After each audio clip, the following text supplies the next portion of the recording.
It's time to rip the cover off what really works to ditch addiction, depression, anger, anxiety, and all other kinds of human suffering.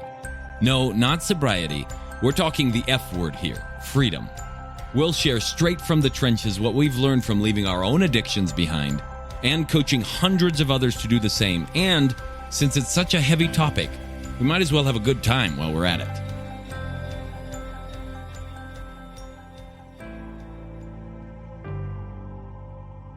All right, today we're going to take a deviation from some heavy topics, and I want to give you a tool today, a way of working with life events that helps you turn them into catapults instead of catastrophes, right?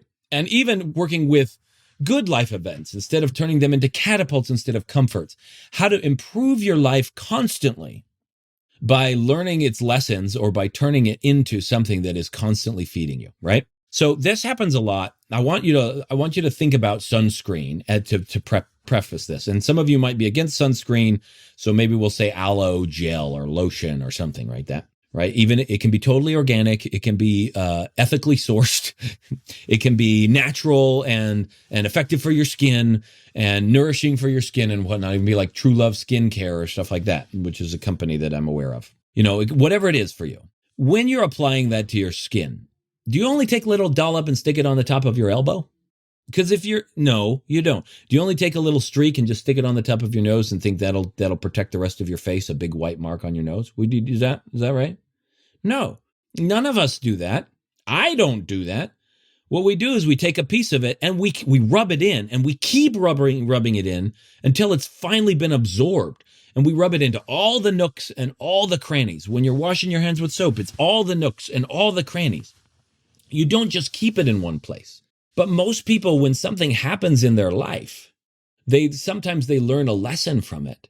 And then that's it. They just keep it in that one place. I learned in church this. I learned in school that. And then it stays in that one little area of arena. But if you want to learn how to learn better, how to make connections across various disciplines and to sound smarter and to be more creative in what happens, if you want to learn more creative in what happens in your life and what you do with it, if you want to learn how to increase your intelligence, if you want to learn how to make your life better faster, then my suggestion to you is to follow along with what it is I'm about to share with you, because this is going to give you a way of practically doing that doesn't take that long. It's just practice.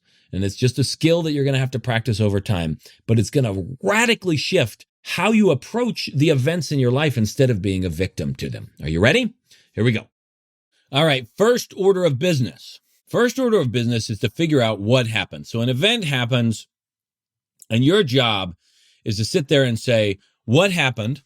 Why is this important to me? Why do I feel like it's important, or what's standing out to me about it? What's the lesson that I'm seeing in it? And then we'll work on the application piece where you're applying the lotion of this lesson all over the lesions of your body, but all over every nook and cranny everywhere instead of just in the area where it's at. So for instance, let's take something super massive, right? Because what we want to do is we want to help you out as best as possible. Little things, this works amazingly for little things, and I may give you a couple of instances afterwards, but let's take something massive. Let's say a person dealing with an addictive behavior went back to it after a period of time. They did what people call a relapse, which doesn't actually exist, although it's very common phrasing around addiction, but that's a topic for another time. So let's say, I don't understand what happened. People say this a lot. I don't understand what happened, but there I was, and all of a sudden I found myself viewing pornography again. And people come to me with this one. But it could be something simple as I binged on root beer and chips the other day, and I don't get it, right? So let's use both of those, binging on root beer and chips and viewing pornography. We want to know what happened. Literally just the facts first, right? What happened externally and then what happened internally. Well, the day was going along in a certain way. I found myself stressed because of family, and I found myself, really freaked out. I didn't get much sleep. I stayed up late at night, and then the next morning I woke up and I looked at pornography, right? So that's what happened. I woke up in the morning and I looked at pornography. That's what happened. All the rest of it is the story around it. Meaning, why is this important to you? Why does this matter to you? What is standing out to you about it? I can't control my situation, right? That's the feeling that people have, or I'm such an idiot, or I'll never be able to be done with this. That's what's showing up, right? So what happened is the event. The story you're making out of it is next. What's the story you're telling yourself? Why is this important to you? That's really critical to identify in a situation like this. So here, I woke up in the morning and I looked at pornography. And why is this important to me? Well, it feels like I'll never be done with this. This is why this is important. This is the meaning I'm making out of it. All right. Other one. I was at my friend's house last night and I ate tons of root beer and chips and like I just binged on them. And then like I ended up feeling really nauseated and I threw up this morning or I threw up last night or something, right? That's what happened. Why is this important to you? It's important because like I don't want to have that behavior. I felt like I was out of control. So that would be the meaning they're making out of it. You could do this for positive things too. I read a scripture where Jesus said, "My yoke is easy and my burden is light." Why is that important? That seems to go against the entire idea that people have put out there that hard work and trial and tribulation and difficulty is the way that life is supposed to go. But he said, "Take my yoke upon you." And he described the yoke as easy and light. So this is important to me because it's challenging my thinking. Doesn't matter what it is. We want to know what happened and why it's important. Now, when you're looking at what happened, I outlined the day before. For something big like when you're returning to a compulsive behavior or something, it's important to look at what led up to it, right? Just so that you can get clear on the facts, just the facts, how you felt, that's the internal facts, and what actually occurred, that's the external facts. Because if you can figure out what led up to it, you can often pinpoint what was really going on. And then the next question of why it's significant and what's the lesson you're getting out of it might be something simple as, man, I realize now that what I'm using pornography for is to manage my stress levels, that I haven't actually been taking care of myself and decompressing at night. So I've been taking all of my stress into my sleep and I don't sleep well. And I wake up in the morning, I go to bed later and I wake up in the morning. I'm not actually decompressing from the day. And so then the lesson then becomes, holy cow, I need to go in and take some time in the evening and really figure out what's going on, right? That's the action you would take from it. But the lesson is when I don't, it's usually a when or an if, when I don't actually decompress at night, I'm more likely to go and look at pornography, or I'm more stressed out, right? Good. So we have three pieces of the puzzle here. What, why, and what's the lesson? The lesson is just literally a kind of principle, something that's going on in your life. Man, when I binge on root beer and chips and when I overeat, I don't feel good. That could simply be the lesson. When I overindulge in root beer and chips, that could be the lesson. You want to boil it down into a simple, applicable principle, right? And then the next part is the cool part, but I want to do the positive one as well. Maybe the lesson you learned is Jesus's entire message was that life needs to be easy and light, not hard and difficult and heavy, right? That could be the lesson. But and then you want to relate it to yourself, of course, but I have been thinking and making it a virtue to make my life hard and difficult, right? And so that could be the lesson. Great. It's challenging your thinking, and the lesson is life is meant to be hard and light. And so then the next question is, okay, now we want to apply the lotion of this lesson to your life. First and foremost, you want to apply it to the area that you're finding it in, right? What's the lesson you're really getting out of it? Cool. When I don't actually decompress and let go of all of my negativity in the evening, then I'm more likely to view pornography. What's the application there? How would that apply to my own struggles with a pornography addiction? Well, I realized that pornography, that I'm using pornography not because of in and of itself, but I'm actually using it to cope with more difficult things. And if I just pay attention to my emotional state during the day and do some things to help me no longer be driven by those emotions, then I'll be less likely to look at porn. So the action I'm going to take out of this, if you want to make an action, is I'm going to spend 5 minutes tonight. It's not a huge one. Don't make huge actions out of this. We'll get to that in a second. But I'm going to spend 5 minutes tonight, and I'm going to decompress, and I'm going to see how that works, right? And we have some protocols and stuff we teach our clients to do at night anyway. Okay, binge guy. Binge is on root beer and chips. For some reason, that was what I decided, right? So when he's figuring out, okay, how does this apply to this particular situation? He's going to go, well, I have to remember what this felt like the last time and recognize that the application is when I overindulge on soda and chips and things that I can end up throwing up and feeling miserable the next day, right? That's an application. He hasn't chosen an action out of it. What are you going to do about it would be the final one, right? That's an application. When we're doing the life is meant to be easy and not, what's the application to my spiritual life? I have been turning my scripture study into a chore every day, and it's been this burdensome thing, and I haven't been approaching it and making it an easy and light process for me, something that lifts me up and whatnot. I've turned it into a chore. So I think I need to actually go around and address how I study my scriptures in a way that makes it not a chore, that actually makes it something that is light and fun even, and easy for me to do, but that I get way more out of, because that's the way that it seems like Jesus is talking about, right? If you or someone you know is looking to drop the F-bomb of freedom in your life, whether that's from addiction or depression and anxiety or just anything that's making you feel flat out stuck, but you have no clue how to shake it and just want help doing it, head on over to liberateaman.com and book a call where we can look at your unique situation and give you the roadmap you've been missing.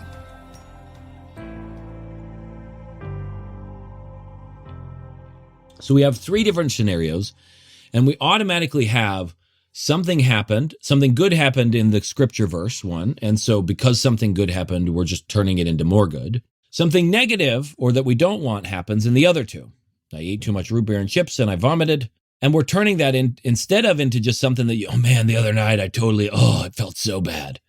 You're turning it into an opportunity to recognize overindulgence makes me feel negative. Overindulgence on food and junk food makes me feel negative, right? But you're turning it into an opportunity to go do something. With pornography, what's going on? This thing happened and it's negative. I don't want it in my life, but I'm recognizing that I wasn't paying attention to what led to it. And if I just pay attention to what leads to it, I can stop it before it starts. That's a powerful recognition. Now we move into the application across all areas of your life. Now, I had a coach a while back by the name of Garrett J. White. He runs the Wake Up Warrior movement. They do some really powerful things. Some of the things that I think there are better ways to do them, but everybody's got their own opinion. But like Garrett J. White really, as an individual, saved my keister in a couple of different ways and really helped me see some powerful things a number of years ago. And one of the things was this idea of taking something from your life. I had already been doing this for mindfulness practice, but he gave me a structured, practical way of doing it, which is what I'm trying to give to you. And so he boiled down the life into several different areas. I'm going to boil it down into 5. His was 4, but I'm going to boil it down into 5. One is going to be your body, how it applies to your body, specifically how you treat your body, the food you eat, and so on. One's going to be your spiritual life. And that doesn't have to be religious. It can just be like purpose and life purpose and all that other stuff, right? Your spiritual life. One's going to be your relationships. Okay. One is going to be your activity in the world, right? So it could be your career. It could be a business if you own a business. It could be hobbies. And one will be your mind, because your body and your mind are somewhat different. And so we're going to do those. There's more categories you could come up with. You can always do more. But if you have those 4 or 5, you're going to do some amazing stuff. So how does this apply to my body? Here's the 3 lessons we've gotten so far. 1, if I pay attention to how things build up, then I can stop them before they start. The second lesson, overindulgence causes me to feel bad. The third lesson, life doesn't actually have to be hard. It can be easy and light, right? So how does that apply to my body? 1, when I pay attention to how things build up, then I can stop them before I start. Man, I've had some chronic pain in my lower back, and I've just been complaining about the pain, but I haven't really figured out that what causes that in the first place. I haven't even looked into what's the generating principle and how I can start to circumvent that so that I can stop the pain before it starts. Recognizing maybe I need to build up my glute muscles and my hamstrings in such a way that they can support the lower spine, and then my lower back pain goes away. And what if I just did a few exercises like that every day, and that would allow me to stop the pain and the discomfort before it even started? Cool. How does that apply? That same lesson, paying attention to how things build up so that you can stop the negativity before it starts. How does that apply to my spiritual life? You know what? Often I find myself going for periods of time where I'm just really not interested in spirituality at all. I'm fed up with it. I get frustrated at church because I go there and I just hear people talking and none of it seems to apply to me. But I don't know where that came from. I don't know why I started doing it this way. So what if I went back and I looked at where that came from? I don't actually know right now. So if I did, when did I start getting disquiet and this ill at ease in there? And I recognize that it came from already looking at church like it's a chore. And when I go to church, instead of me looking at it like a chore, what would happen if I looked at it like something different? And if I handled that, would I experience church a little bit differently? So that's stopping it before it starts. How does that apply to my relationships? You know what? I haven't been paying enough attention to my wife or my husband, and, just little times where I check in during the day and whatnot. And so what happens is we've been having this feeling of really disconnection for a long time. And I keep thinking it's a big problem between us, but maybe it's not a big problem. What if it's just like little things that need to happen that are building to a thing of disconnection? And what if I just went and had a conversation with my wife about that and recognized, you know what, we've been feeling disconnected for a long time. I'm wondering if it's not a big problem at all. I'm wondering if I'm just not paying attention to what's starting all of the disconnection. And if we just stopped it there. Like, for instance, I go to bed already after she's there, so I'm not there to say goodnight to her. And then she wakes up in the morning and we're not there in the morning together, so we have very little time together. And what if we just started spending a little bit more deliberate time together? Would that change things? Okay, cool. What about my activities in the world like a business? You know what? I'm burning out on my business every couple months. And I just get to the point where I'm frustrated, and I hear this a lot from entrepreneurs, I get to the point where I'm frustrated and I don't know what else to do. What could I do about that? Well, you know what? If I paid attention to what was building up, I could probably stop this before it started. Where's the buildup come from? You know what? I keep pressuring myself to have my business grow in a certain way, but that's not actually lined up with what I care about in life. And maybe I need to go back and really assess what I really care about and build a business that allows me to have what I care about instead of one that's taking me away from what I care about. And maybe then I wouldn't burn out on the business, right? If I go for the mind thing, man, I'm in a brain fog a lot of times, right? Or I don't understand something, whatever is going on, right? Man, I just feel like accounting and taxes are super, super hard to do. I hate thinking about them. I hate doing them. Well, what's the buildup on that? The buildup on that is I'm busy trying to do them on my own and I'm not getting any help. And so I always am frustrated, and taxes always take a lot longer when I could probably just go find some help with it or hire somebody who knows how to do it. And then that would alleviate a lot of things on my end. So if you can see one simple principle applied and smeared across all the nooks and crannies of your life, makes a huge difference. A huge difference. After you've done that, you no longer care about the negativity of the situation, because we went from I looked at porn to I'm not paying attention to how things build up in my life. And I've recognized places where how I treat my body and my lower back pain is causing some stuff, spirituality and how I'm experiencing church. I've recognized the disconnection in my relationship. I've also recognized how I'm burning out in my business, and all from looking at porn one morning. And you've turned this catastrophe into a massive catapult for your life because you were able to extract a lesson from it, the lesson stated in general life lesson kind of terms that allows you to smear it in more nooks and crannies than the one that you got it from. It's important to apply it to where you got it from, but equally important is it to see that that same principle is going on everywhere. And sometimes when you handle the biggest one somewhere else, it actually fixes the problem where you thought it was in the first place, because that wasn't the biggest issue. So the same thing happens with if you're trying to apply the notion of overindulging makes me feel miserable, or if you're trying to apply the notion of life actually can be easier, you might start looking for places that can make your spirituality easier or your relationships easier, and they don't have to be a burden and they don't have to be hard. And it can allow you opportunities to negotiate and create a whole different life just because you've done this simple thing. What is it? What happened? Why is that important? Or what's the story I'm telling myself about it? What meaning am I making out of it? What, why, lesson, apply. That was Garrett J. White's kind of 4-step thing that I learned so many years ago. What, why, lesson, apply. That's it. Here's what happened. Here's why this is significant. Here's the lesson inside of it.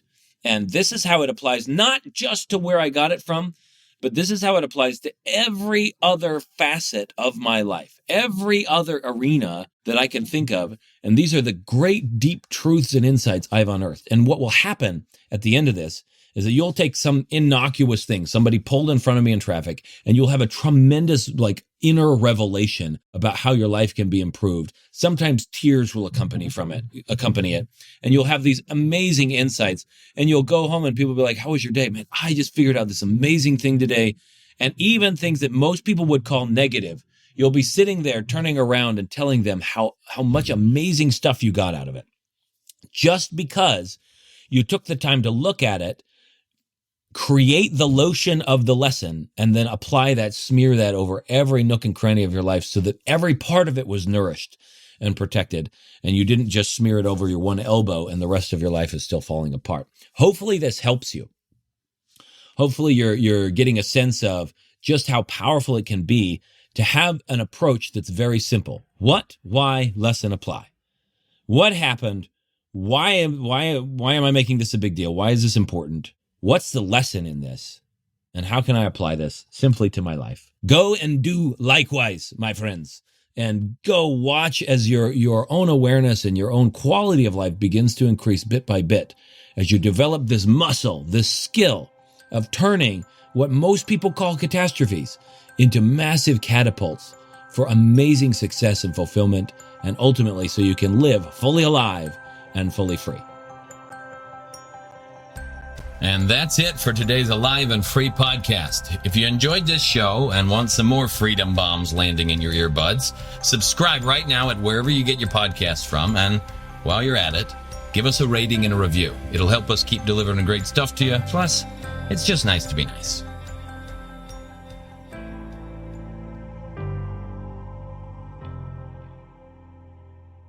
This is thepodcastfactory.com.